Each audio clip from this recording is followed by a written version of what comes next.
Hello and good evening. My name is Matt Beausoleil. I'm a culinary advisor, cook, and TV personality from Ottawa, Gatineau, Canada. I built my food TV business around food TV cooking competitions, as well as cooking at different events and different kitchens across the country. 2 years ago, I created Takinabite, which is available on Bell 5 TV1 across the country, where it sees me go into different restaurants and cook their signature dish. This show is a spin-off of that production. Takinabite Meat that was created to introduce you to some of the movers and shakers, leaders in the industry from Ottawa, Gatineau, Canada, and abroad. Wanted to share their stories, share their successes, give you guys a bit of background, share some positivity, and obviously tackle the current situation. People are at home disconnected from food and beverage, and this was kind of created to fill that gap. It's something that's a huge part of our social lives that we don't have, and being able to bring chefs, caterers, TV personalities into your home really is a cool thing to do, and it was kind of my donation to this crisis from the food side.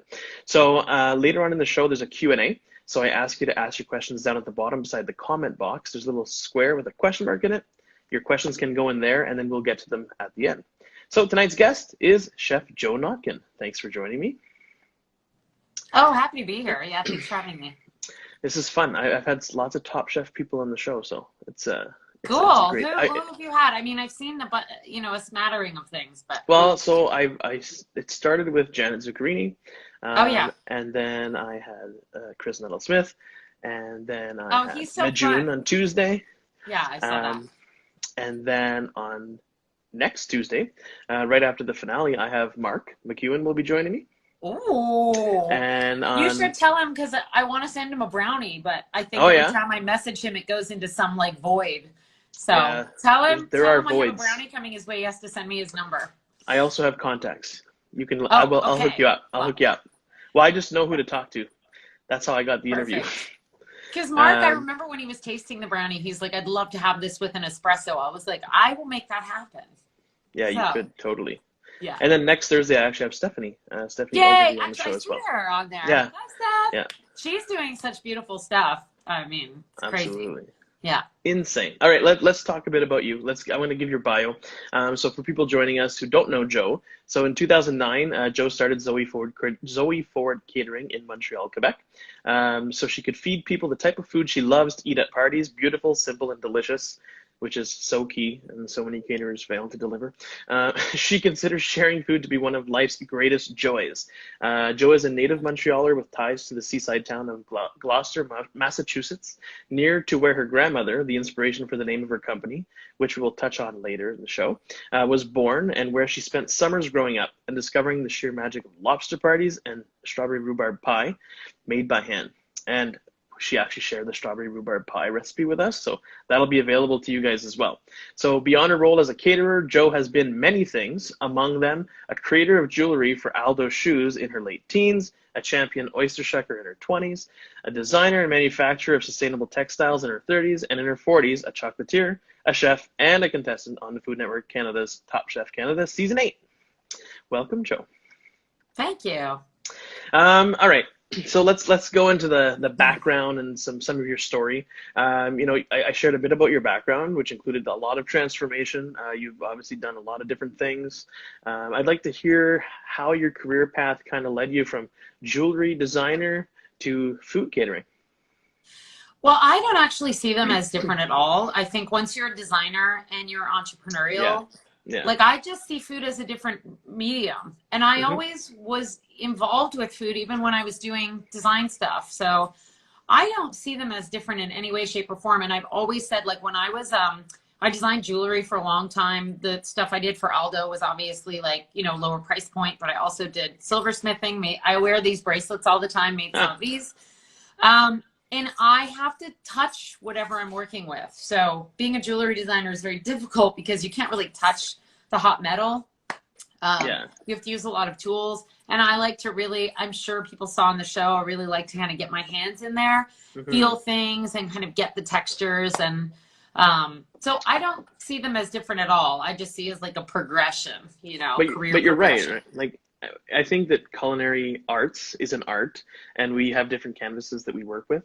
And actually, the National Arts Centre of Canada launched a new program this year recognizing culinary artists. Oh yeah. I think it's awesome. I think it was a great introduction as a national art institution to actually recognize food art. So that's been awesome. And there's obviously been some dinners, but now everything's kind of been put on hold. But they are obviously are creative and artistry and whatever, but there's still quite a bit of difference in the different tasks, right? So it took your knowledge and skills of artistry, and then you obviously morphed them. But you said that you also did food from, like, you liked food or worked in food from a young age as well, or? Well, my parents used to keep all our artwork, and my father's an artist. Right. So I was heavily influenced like that. My grandmother, Zoe, they owned an art gallery together right downtown in Montreal. So I was forever at an art gallery or at an opening, or, my father has some of his photographs in the National Gallery. So I was forever like exposed to that. But one of my earliest pieces of art was a drawing of a cat and then a note next to it. Like, when you can first draw as a child. Right. And next to it, it said, "I would like to bake a cake." And it said like "see over," and it was like tonight. So my mother would tell you 1,000 stories of it's like 10 p.m. and I go find her wherever she is, and she's like, "You're supposed to be sleeping." And I'm like, "I just thought we could bake a cake," like a young child, 6 or 7. I remember I would stand on this little stool and roll rhubarb with her, which is like a Jewish, very traditional Jewish cookie that you kind of, press your pastry out into a circle and you cover it in like nuts and chocolate and cinnamon. And then you cut it into pie pieces and roll them and bake them. So good. And that, like, my favorite things to do. I was never not in the kitchen. And my grandmother Zoe was like an extraordinary, truly extraordinary cook, like French food. I think like a lot of people go to their grandmother's house and whatever, grandmother's making a stew or meatloaf. My grandmother would make like rack of lamb, morning buns, like it was nothing was simple at her house. It was like quite extraordinary food all the time. So let's kind of hit on that. So Zoe Ford is the name of the company, and that comes from your grandmother. I just want to say hi to I think Sean's on here from the show. Hi, Sean, or his wife, or whoever it is, both of you. Hey, Sean and his wife. No, absolutely. Do shout outs, and if you see any questions or comments down there, we can always answer them as we go along. Let's chill, like I told you. Did you bring your glass of wine? I have to be up so early tomorrow. There's no drinking happening, but I'm going to enjoy it vicariously through you. All right. Well, we'll do that then. So just tell me a bit about your grandmother's name is not Zoe, really, right? It's Esther? Yeah. So my grandmother grew up, born in 1908, just outside of Boston. And growing up in the 20s, not that cool to be Jewish. I don't think you went around being like, "Hey, I'm Jewish." Right. So a friend of hers at the time, I guess they were kind of maybe in their early 20s or late teens or something. And she really wanted to introduce my grandmother into society, to meet a lawyer, a doctor, or what have you. And it wasn't really that cool to be like, "Hey, my name is Esther Finestone." I mean, it doesn't really sound that refined. It was really indicative of like, so your background, immigrant sort of background. And so her friend, who turned out to later in her life become one of the most famous female American painters, and he was painted several portraits of my grandmother. She just renamed my grandmother Zoe Ford, which is like such a stage name. Cool. And I just think my grandmother was a huge personality. Everybody knew her. She was a formidable woman. And I feel like I've just kind of taken on parts of that personality and how I cook and what I do. Which is really all about kind of being elegant, using the best ingredients, and trying to add that element of refinement to whatever it is you're putting on the plate. So you said she made French food a lot. Where did that come from? Where does Julia Child? Okay. Yeah, she was a big an influencer for sure. and didn't grow. Or Julia lived, not actually. My aunt lives in Cambridge and kind of north of Harvard University, and my Julia Child lived kind of just south. So I've gone past the house. My grandmother even kind of spoke like Julia in a weird way. So interesting. There's definitely a bond there. And I think that influenced my grandmother a lot. And when all the other women were making coffee cake, which also my grandmother would make all those things, she would really also make sauces. And like when I was a child, my favorite dish was veal à limon. And she taught me how to make that with vermouth. I was using vermouth when I was like 7 or 8, making, that's what I would make at grandma's house, is like veal à limon. Nice. That's exciting. That's one of the things I do with my kids, right? They love to cook, and I like to show them everything, and they'll eat anything. And people are like, "What's your favorite food?" And they're like, "Oh, sushi and eggs Benedict and tornadoes rossini." And it's like, what the heck are you guys talking about? Nobody knows what they're talking about. But I think it's important, right? I think that we need to instill that passion for food and our love for it. Within our children and our families. Food brings people together, and I think it's awesome to share that with our kids too. So. Yeah, not editing them too much, Yeah. Raw. Yeah. All right, let's talk about food TV. So, what made you apply to be on Top Chef Canada Season 8? I mean, it's a crazy story. I've told it before, kind of here and there, so I don't know who's heard it before or who's not. Well, I didn't. I want to hear it. I didn't mean to apply. My phone overheard me. I was dating someone from Prince Edward Island, and he said a friend of his really wanted to apply, and what did I think? And I was like, oh my God, I mean, I have no idea. It looks so hard, but I'm sure it's great for your career. And truly, truly, truly, zero interest in applying. No sort of feeling like I could go on something like that. I mean, I just do my food. I don't feel like I need to prove it to anybody. And then my phone overheard me and showed me an ad on Facebook to apply for Top Chef Canada. And all those people that are like, your phone doesn't overhear you. I'm like, well, it did that day. Yeah. So it certainly does. Yeah. Well, I clicked on it, and it was an application for 2015. So then I kind of got mad, I was like, well, what's the real application? So I went, and I didn't even know if the show was on anymore. Like, I know they took a hiatus for a couple of years. So I went and searched for the current application, checked it out, started filling it out, finished filling it out, then felt like, what have I done? This is a terrible idea. What am I thinking? And then I was like, well, it's probably nothing, And then the next day I get a call from the producers saying like, oh, we want to set up a time to talk to you. And I was like, oh, this is terrible. And then, you're like, who, me? Yeah, I was like, I don't know about this. And then we had a good phone conversation. They were like, well, we want you to come in audition. And I was like, this is definitely not a good idea. So I had this is a great story. Kind of this crazy dish, and from my inspiration, which is ottolenghi, and it was a recipe based on a recipe from the Nopi cookbook that I love.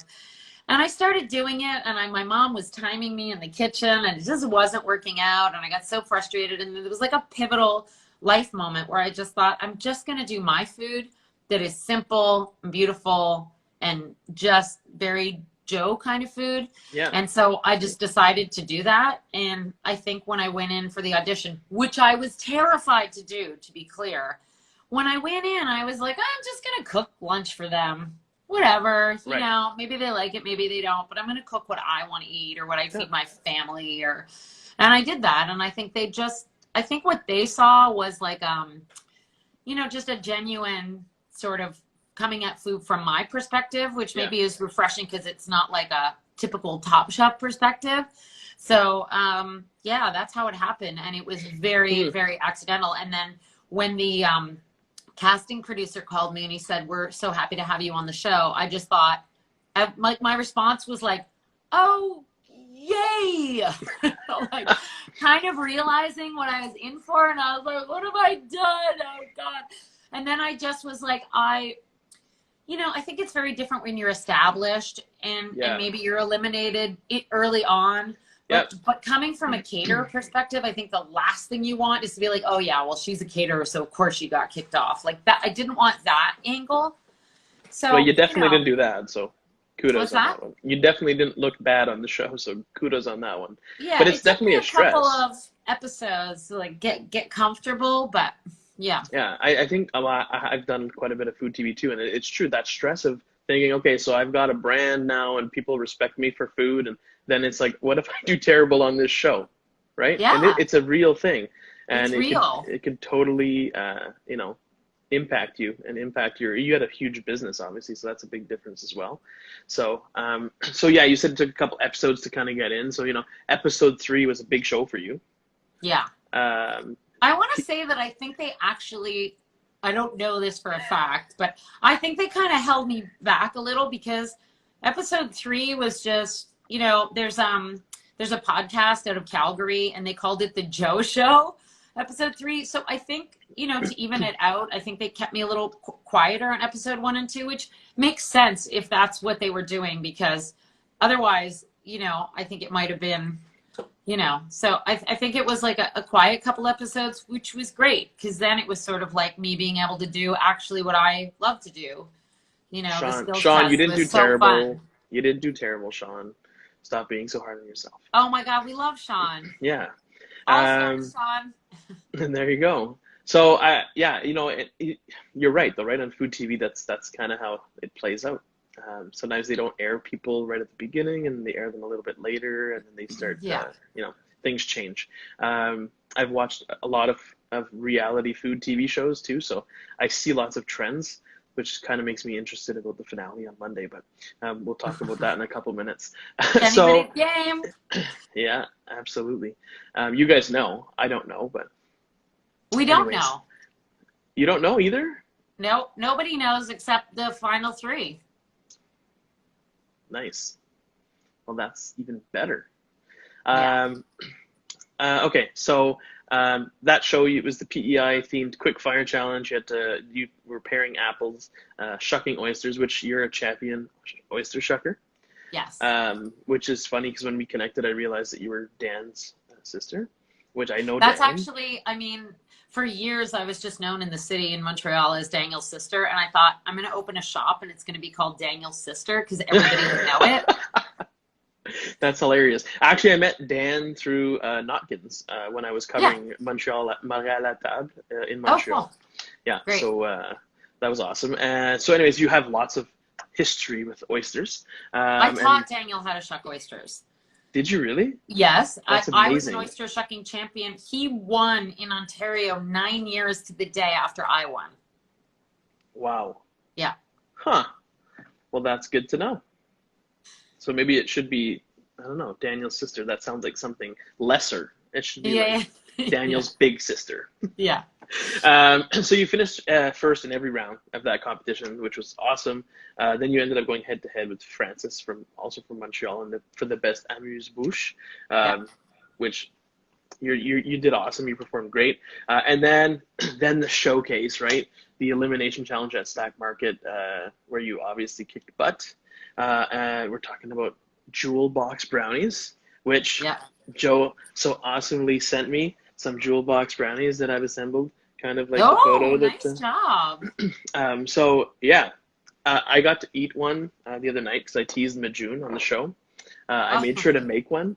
So, because I know that she does that on her shows, and she was like, "Oh my God, that's not fair. I do that, you don't get to do that." And then I just took a bite of the brownie, and you know, it's amazing. It's an awesome brownie. I guess one of the questions somebody actually asked me this question, and they said, you know, do the chefs on the show use recipes that they have in their repertoire? They know, like, does this jewel box brownie, did it exist before? Like, is it something that you've made before? It was a different version. We've done the brownie for years in a lot of different iterations. And then I think, yeah, you bring your repertoire to the show. I mean, that's what you're there to do, exactly. Is kind of show what you do. And I think the brownie is just, well, first of all, who doesn't love a brownie and who doesn't love a really good brownie? We've always kind of put stuff on top. The things that went on top were special things that I brought with me. So I'd had some, I think I made the candied hazelnuts on the show, but I brought some really beautiful cocoa nibs with me from a chocolate maker in Montreal called Palette de Bean. Yeah. You know her. She's amazing, Christine. So I brought some, I'm blanking right now where they're from because I have cocoa nibs from Tanzania. I believe they're from Tanzania. And I had some really beautiful styrene pumpkin seeds, which are almost black. And then I had some dried orange that I brought with me. And then, you know, so often the way that brownie is special for a lot of reasons. And I don't think I've talked about this story before, but part of the reason that brownie is special because it's very, very much how I work. I work really kinesthetically, which means like hands-on. As I'm making it, I'm developing ideas. Right. Where I think a lot of the chefs are like drawing out their ideas, and I don't work in my mind. I work literally by seeing it and touching it. And it's how everything I make and that people love, that's how it comes together for me. So particularly with that brownie, when Adrienne was like, someone's got to make dessert, and of course I know I'm pretty decent at dessert, so I was like, well, I'll do it.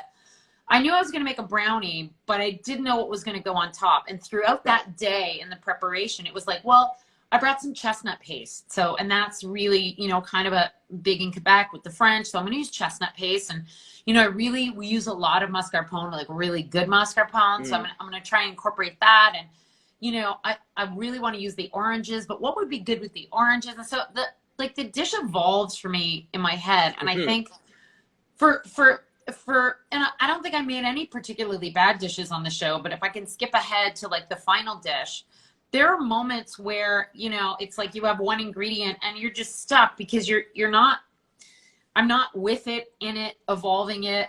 And That's then right. Those are places where I can get stuck. I really need to be working with it, putting it on the plate, moving it around, changing things. And I can get caught in that if I can't necessarily if I have to plan ahead. Right. Doesn't always work. Right. So your brownie obviously had received tons of praise. Janet said it was like the best brownie she's ever eaten. She talked to me about it actually off air from our show. And then Majun obviously talked about it. But, you know, and for once, a dessert won for the best dish. And you won $5,000 cash, which is awesome. Yeah. So your jewel box brownie brought in the money, which is awesome. And what did you do with the $5,000? I spent it on designing the brownie. Good answer. That's good. Designing the brownie. I have a really, really amazing designer that I've worked with for like the last 15 years, a couple in Toronto. She designed the Zoe Ford logo, which actually Zoe Ford logo was designed for a secondary textile company we were going to do. And then when the economic crisis happened and we had to pivot, we just used the Zoe Ford logo for a food brand. So it was actually not designed for the catering company. And so I just called them up, you know, when I got back from the show, and I said, you know, I did this thing. I have a feeling it'd be something people might really be into, and I'd love to share it.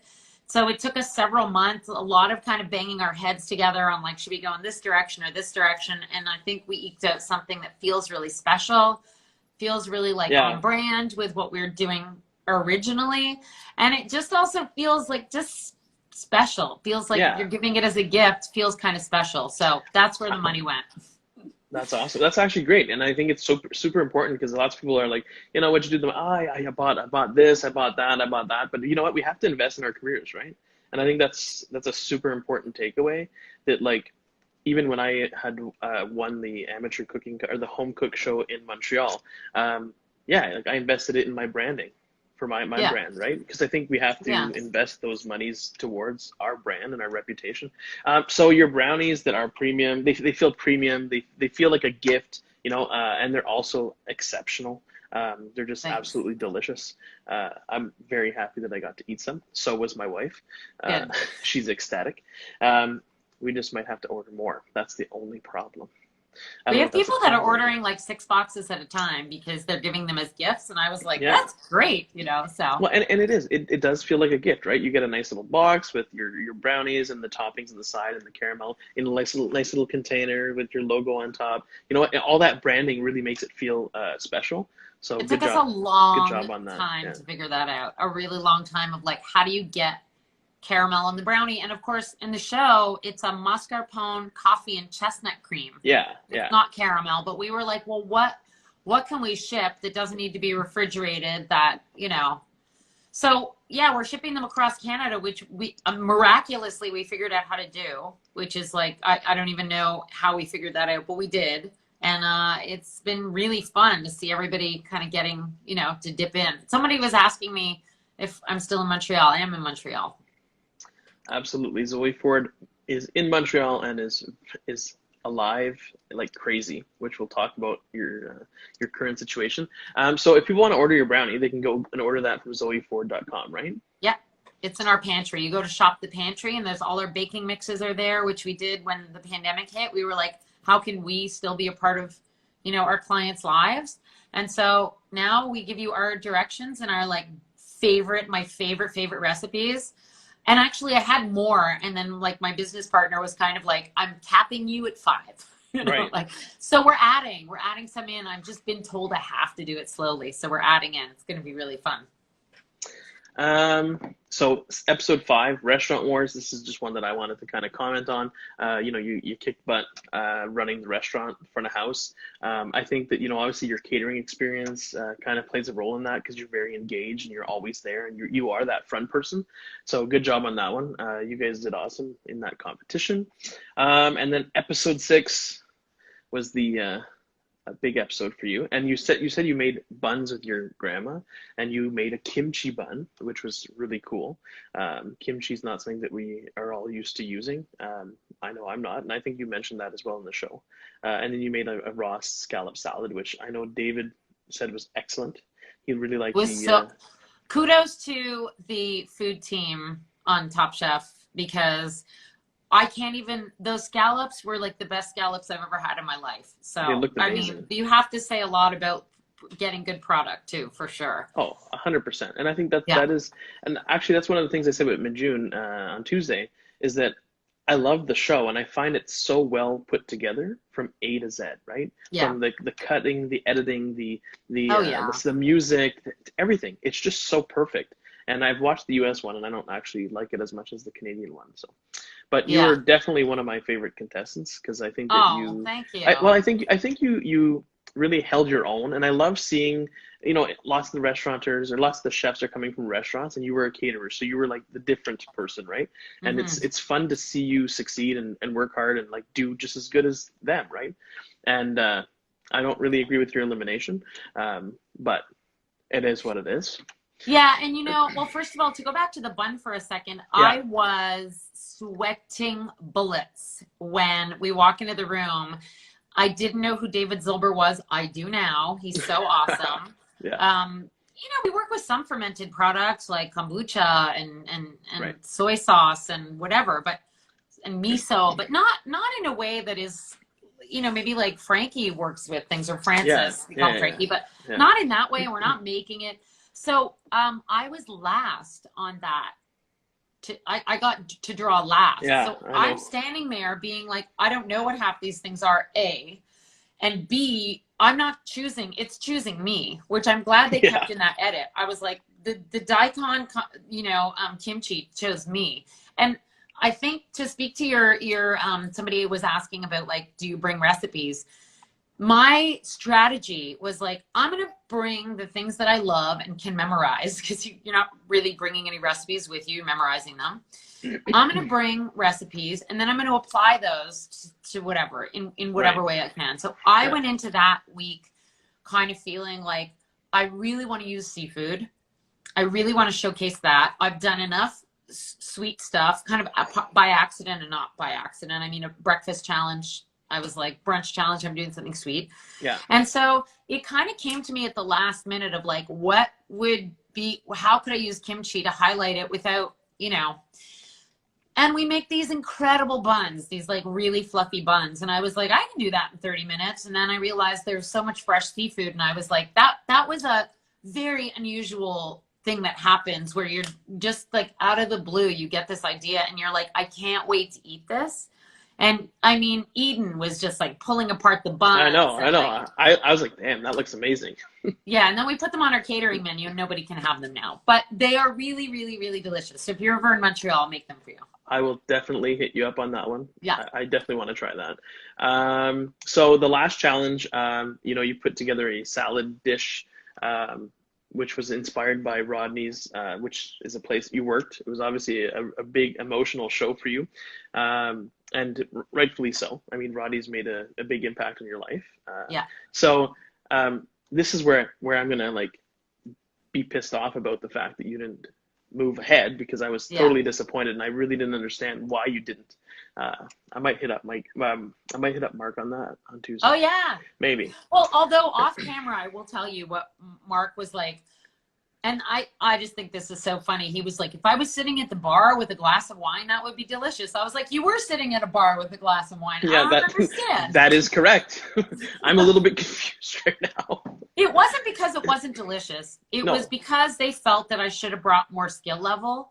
But to be very totally honest, you put me or anybody in like their childhood home or their grandmother's house who's passed away like a decade ago, or like that is literally the bar where I shucked my first oyster, where I literally sat right where Mark McEwen was sitting the first time I ever ate there, and will never forget that. It was the first like fine dining kind of experience I'd ever had in my life. I was working at a pub somewhere, and this guy who was the rep for Tabasco told me he would take me for dinner because I didn't know anything about oysters. So I was like, well, what do you wear to a place that probably serves like peanuts with like sawdust on the floor? That was my impression of what an oyster house would be. Interesting. Like sawdust on the floor. I smelled like checkered tablecloth and sawdust. Like, you know, I just was like, that's what you said I thought it would be. So, you know, two things are going to happen when you put someone in that position. They're either going to like, you know, wildly overperform to do the best thing they've ever done in their life, or they're just going to be so tuned into what that experience is. I think I made a dish that is so extremely Rodney's. Even if I had to do it again, I don't know how I could pull myself out of Rodney's in order to do a fine dining dish there. I don't think it would be possible. But what I don't understand, like it was such a relevant dish. It featured the oyster properly.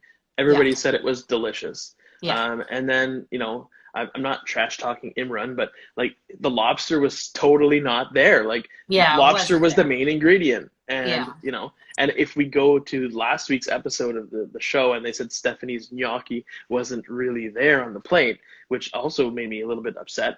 How can you not feature the main ingredient and then not get eliminated?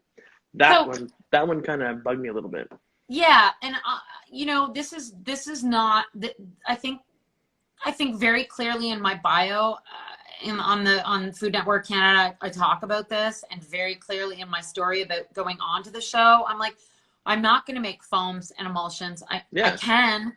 I did for years do really, really beautiful dishes for 12 people in their homes, whatever. But I got tired of it. It just was a lot of work that I just didn't get as much joy out of. I'm not incapable of doing those things. I'm very capable, but I think that as a head judge, Chef McEwen really believes that a chef really has to exhibit a certain set of skills in order to be a chef. And I think my purpose in going on the show was to sort of like argue that point. Like demystify that. To me, flavor trumps technique. And I'm not saying I love a good fine dining meal, guaranteed. There's no question. And what somebody like Frankie but does, it also needs to taste really good. Their stuff is gorgeous and it tastes good. But I would never consider technique over flavor. But there are some people who consider technique to be paramount. And I think that's just exactly what happened. Right. It was a delicious dish. And the truth is, I wanted to make, when they said you're using, well, it's very weird that I picked oysters anyways. Like, how is that even possible? So I picked oysters, and I almost never cook with oysters. If I do oysters and any kind of seafood, even with the scallop bun, raw, I don't do very much to my seafood. I just don't. That's not, to me, seafood is like, you don't mess with it. Yeah.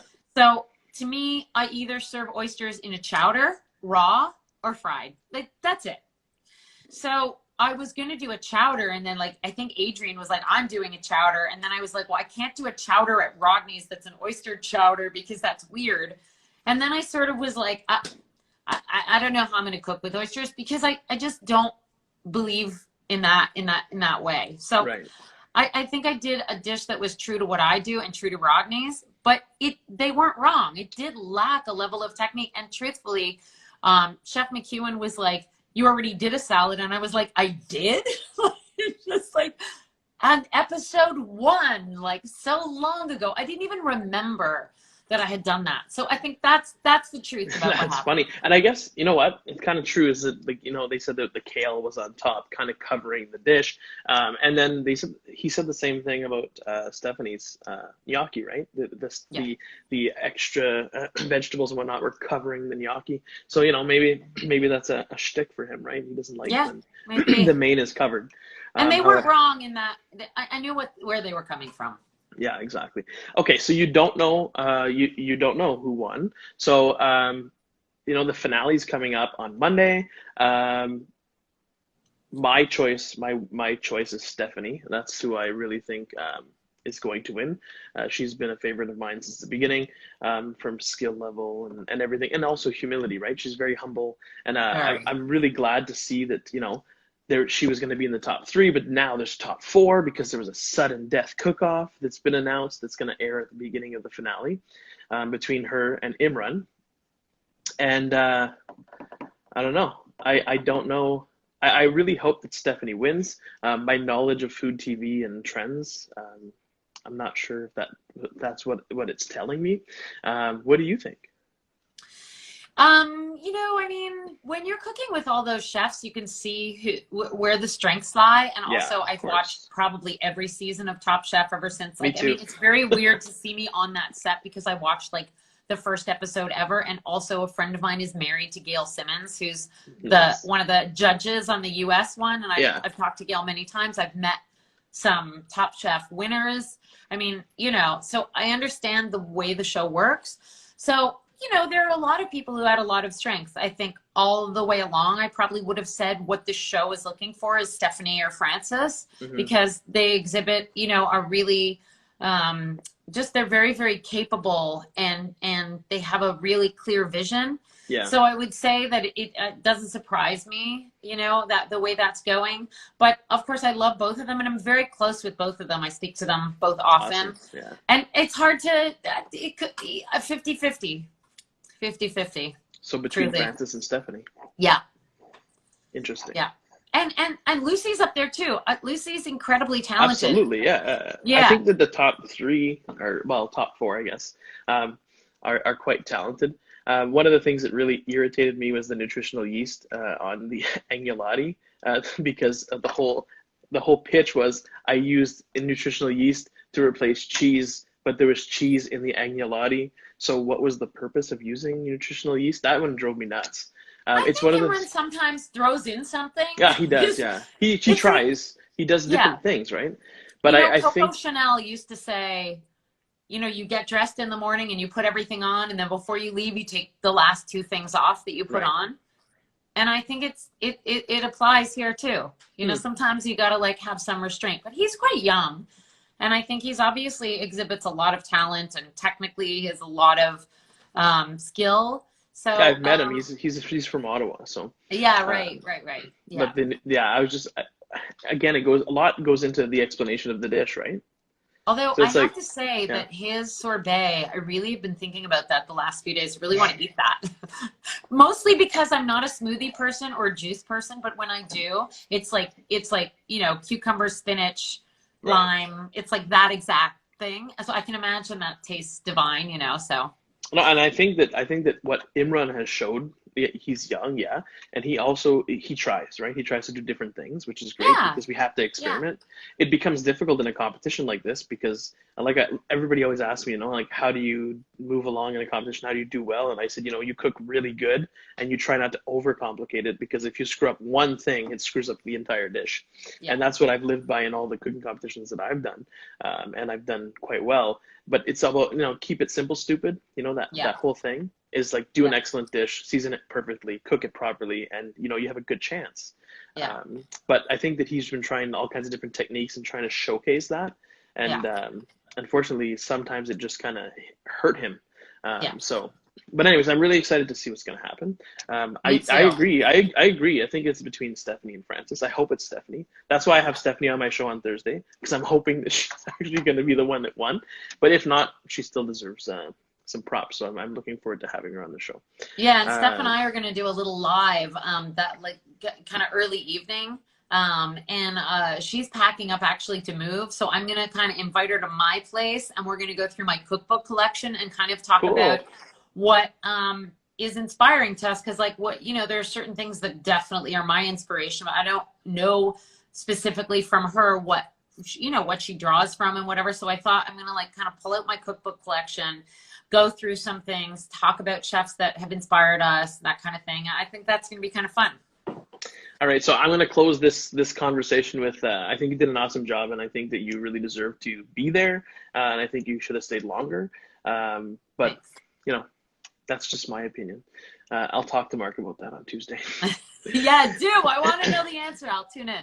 I'll also tell him that you're trying to send him some brownies and you can't reach him. So definitely tune in on Tuesday. It'll be an interesting show, and I tried to plan it so it'd be the day after the finale, which I'm really excited that I was able to have him on the night after. So yeah, it's gonna be great. I'll be curious to hear his insight. Yeah, absolutely. I think it's gonna be very interesting for all of the competitors, right? Yeah. So just a reminder that at the end of the show, which is not going to be very long because we only have an hour at most, there's a Q&A. So at the bottom there's a little question mark area. Just ask your question down there, and then we'll go from there when we get there. So the current state of the industry, obviously, it's flipped on its head. There was the initial stat saying 10% of Canada's restaurants will not reopen. Now we're talking about maybe 20-30% because we didn't know how long this was going to last. There's talks of opening up a restaurant at 50% capacity, 50% of your covers. How does that work? How does that model work, right? And it can potentially work, but for lots of people that don't have a lot of seating, it's going to be very, very difficult. 800,000 people are out of work right now. We're seeing some reopenings, which is interesting. BC just reopened, and Saturday I have Vikram Vij joining me at 3 p.m. We're going to talk about that because I've eaten at his restaurant. Excellent. Yeah, he's an awesome chef. I've actually had drinks with him when he was in Ottawa a couple times, and I think amazing. That he's going to have a lot to say, and he'll have been open for a week. I know that he joined 2 of his menus to make the restaurant, so he didn't have to have 2 places open right now. So it's going to be very interesting to hear how it's been going, what it looks like, because, healthcare kind of learns from other provinces and everybody's experimenting. So it'll be interesting to see what's been going on. But you pivoted your company too, right? Right away. And that's key. Yes. I had a restaurateur from Ottawa, Stephen Beck, to join me, and he told me that, and he did. He pivoted on a dime, and you have to be able to pivot. Yes. Otherwise, you're going to be struggling to kind of get there. So I'd kind of like to hear how you guys pivoted and how it's been going. Well, the funny thing is, as this year is going, with all its weird coincidences, we had been sort of planning to try to open a shop. We'd looked at a location. We just finished recipe testing, and we had planned to do a pop-up shop during the show where we were going to be open 3 days a week and people could come in. I'd get to chat with everybody. That's cool. Yeah. Everybody could pick up our food and try it, like stuff like our classics. So we just finished recipe testing, and I was sitting here as the last client canceled. And I was just like, this cannot be the way this goes.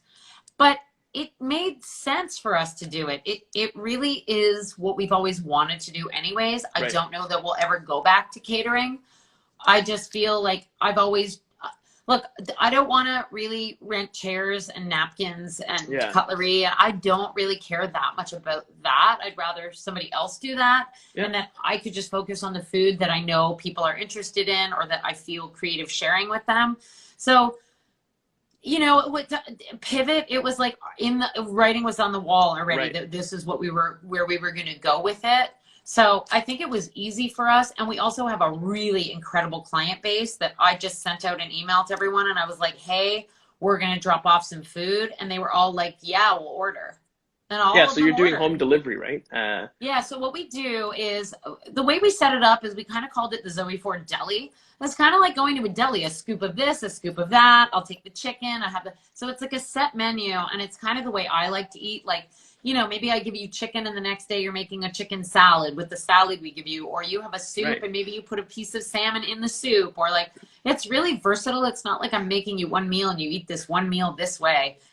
I'm like, go nuts. You want to put the hummus on your toast in the morning, or you want to dip in the pitas that we give you, or like whatever you want. I like that too, because we're in a time where people are being creative and they're trying new food stuff. And I think that kind of helps inspire them too, right? Yeah. And it's always like nice. I personally just love to have something quick to grab in the fridge. And we'd had an incredible response right from the beginning. It's very, very challenging. Like, kudos to absolutely everybody that has had to go through the process of figuring out how you package something, how things don't spill, how they stay hot, how they stay cold, what the good packaging versus the bad packaging. I mean, it takes forever to figure that stuff out.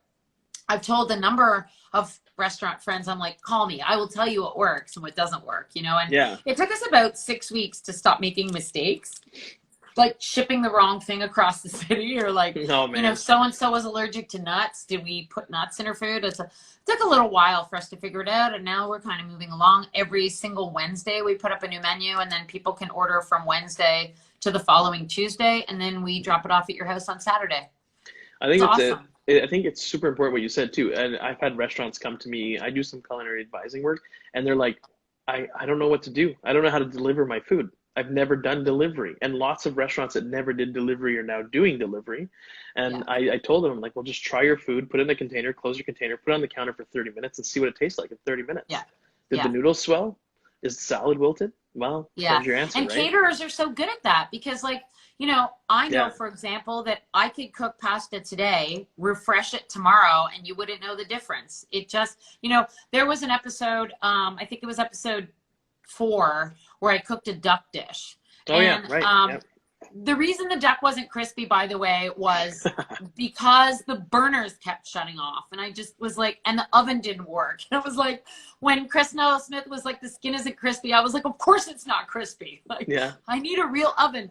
But you can actually sear a duck. So, you know, render the fat and sear it, take it off the heat, flip it over, and the next day you can put it in the oven and it will cook perfectly. And I know there's a lot of people that are like, no, I cook everything fresh, but caterers know a lot of tricks. And you have to know those tricks when you're putting out 500 plates or something, right?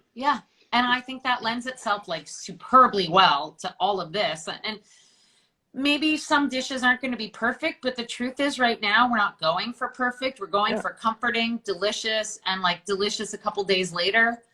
That, like, we're in a time where it's like you take what you can get and you appreciate it and you like work with it, and you know, so it works. I like the approach though of what you're doing, because when I read everything, you know, it is that you're giving them the access to this, and this is kind of the dish, but you can kind of make it your own. I love that, because you know, we're seeing a lot of people be creative. There are lots of people are making bread, and that's everywhere. And I think that giving them the opportunity to have those ingredients and to be creative is actually a really cool idea. So, and we print out a weekly menu, we put it in the bag, and it's like, think of it this way: make a chicken sandwich tomorrow, make a chicken salad, do this. And we call that zoifying. And we just started a series on Monday. I'm going to do one every Monday about zoifying. And zoifying is really like getting in there, being creative, thinking outside the box, but it's always super simple, never complicated, and always going for like a super elegant, top-notch dish by either using what you have, like pulling a bunch of ingredients together that you normally wouldn't. And we do it all the time in the kitchen. It's like, we don't have this and we need to make this. Let's zoify it. Like, what can we use? It's funny, because I was just going to say that, because I commented on your show the other night, zoifying, because I'm like, I gotta remember that. And I was just about to say it, but you stole my words. Sorry. That's okay. You're allowed. It's your word. It's not mine. I just wanted to bring it up. Zoify. You got to get in there and zoify. It's the way. So that's a cool way. And so people that want to order, I see that Montreal weekly menu delivery ends in 4 days, 19 hours, 10 minutes, and 5 seconds. So go to zoeford.com to order your meals. Now, if you live in Montreal. All right. So let's hop into the Q&A, because we have like 9 minutes left before Instagram cuts us off. I'm ready. What do you prefer doing, baking or cooking? Totally even, 50%. But I will say that I have a major sweet tooth. Like, I mean, literally sitting on my counter is chocolate. There's just always sweet stuff around, and that I would bake all the time as a kid. So I really, really love to bake, but I would say my skills are even. Cool. And then there's a couple questions. Will you have a Q&A after, which I'm not sure why those were questions. One of the things that people often ask is there something that you don't like to eat? Is there like a food item that you don't dislike? I'm allergic to nightshades.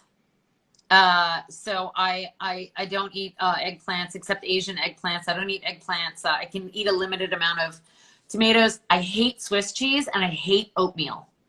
Perfect. What's your favorite food? What's your favorite food item? Chocolate. Chocolate. Always, every day. What's your favorite dish to make? Oh, Not baking. Favorite dish to make? What do I love to make? Anything Middle Eastern. Something with tahini in it, most likely. Yeah. And somebody just asked, parlez-vous français? Maybe. Évidemment. Yeah. All right. So one of the cool things about the show too is that I get to invite people to they're my guests to provide a recipe. So like I said earlier, Jo provided her strawberry rhubarb pie recipe, which kind of has a custard-like filling, which I can't wait to make. I haven't had a chance to yet. I don't have the ingredients. Ridiculous. I will. That's I will Zoe's definitely recipe. be making it. That's Zoe's recipe. So that's actually awesome because Janet gave me one of her family recipes too, right? And I think awesome. that that's one of the coolest things is that we see this trend of like families that love to cook and family recipes and how has it morphed? Has it changed? Or is it the original? Recipes? Your recipe? Yeah. Oh God, no. Yes, I take that back. My grandmother used to use 2 tablespoons of Crisco, and I refused. Oh yeah.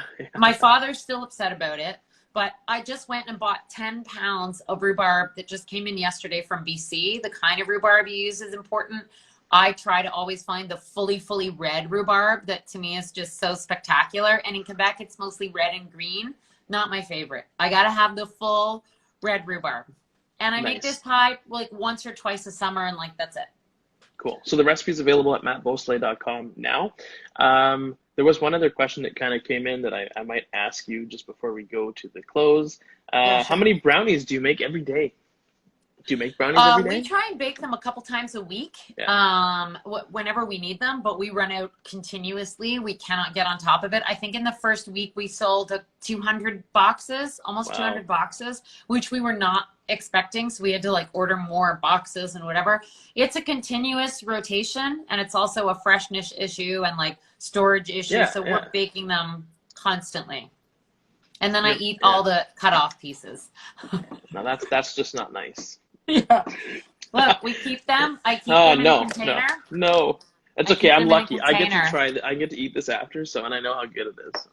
Good. Now you're gonna eat some in front of me. Thanks. Oh my God, so good. I drank wine in front of you, so you've earned it. So thank you very much for joining me tonight. Again, you were one of my favorite contestants. I think that you did an amazing job on the show. Again, it's not contestants, and I'm trying to remember who said that. I think it was Chris Nuttall-Smith. You guys aren't contestants. You are competitors, and you guys are talented and work very hard. And every one of the people who competed on the show has done an amazing job.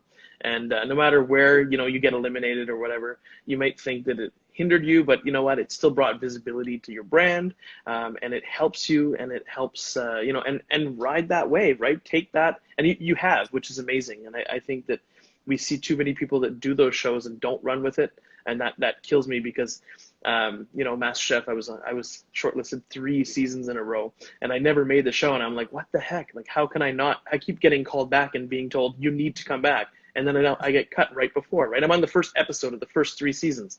And I'm like, I don't get it. I don't get it. Like, and why you make me keep coming back, right? And it's very frustrating. But I mean, I took whatever I learned from there and all the connections, and I've built my brand that way. And I see people that have won and they're not doing anything with it, and that kills me. So, kudos to you on doing that.